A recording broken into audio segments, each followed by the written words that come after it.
All right, we got that done. Meat is on. See? Get you out here. You can see a little smoke. Just a little bit coming off the grill to get started. All right, my rule of thumb is smoke and heat early, heat only late. All right, so as soon as we get that meat on, get that fire going good, get it nice and hot, get the edges of those coals white.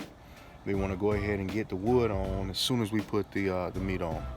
Now, another way to do this would be to just kind of sort of work to heat the grill first, which is fine if you got that time. I'm up at 5 in the morning. Look, I'm gonna get this fire going good and get them coals nice and hot.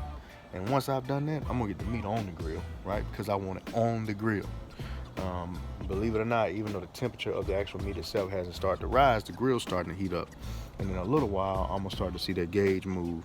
Once that gauge starts to move and tells me where I'm at in terms of temperature, I need to run to the store and get some more wood for smoking. I use hickory personally.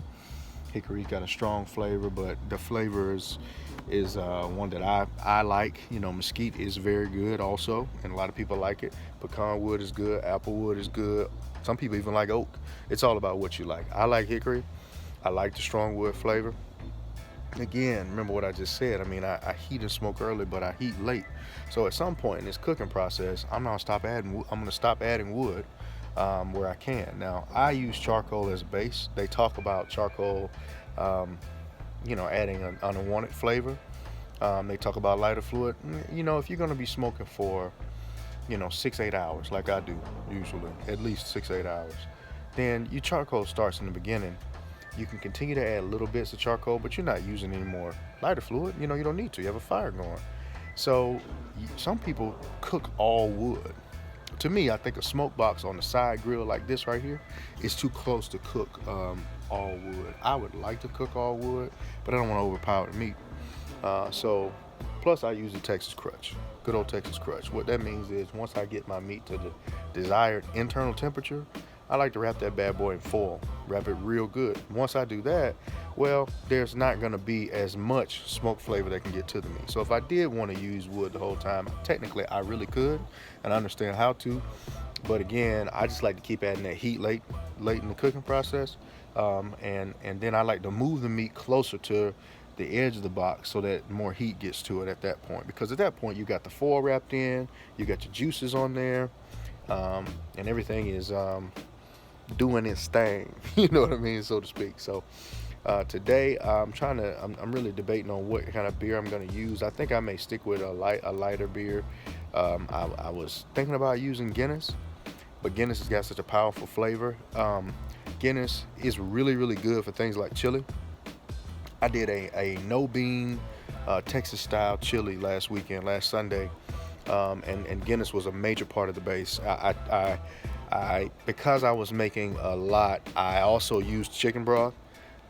You know, really, what I'd like to do is get to the point where I'm not having to use much stock, because the quality of meat you use produces its own stock, and you can use that stock. But you'll always use a beer as a base in a chili like that, and it really, really was pretty fantastic. So anyway, I know that Guinness is good for things like that, but it's not going to be ideal to go out on the outside of the meat like I want it to, and not overpower.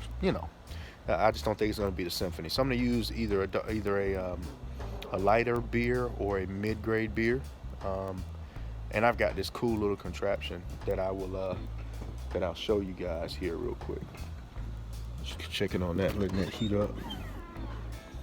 Cool little thing here.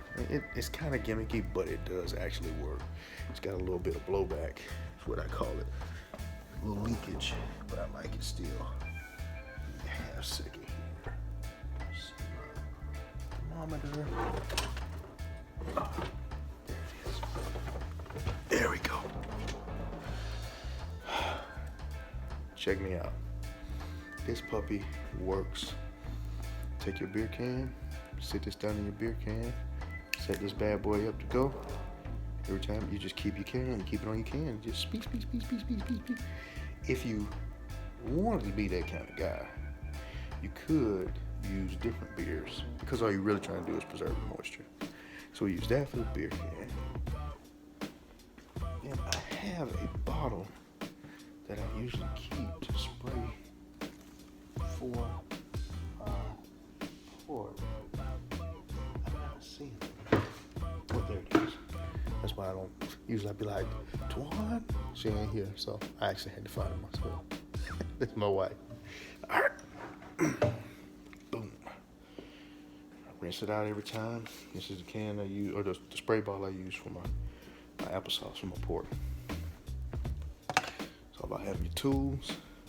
I got some other tools, just a few, for when the meat is done, but we're a long way from that, so we're not gonna pull that stuff out yet. We don't need that yet. We ain't there. All right.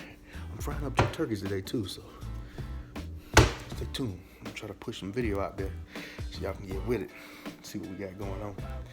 All right. I think we're in a good place right now.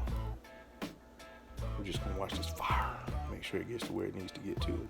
It's doing what it's supposed to do. All right, we'll holla.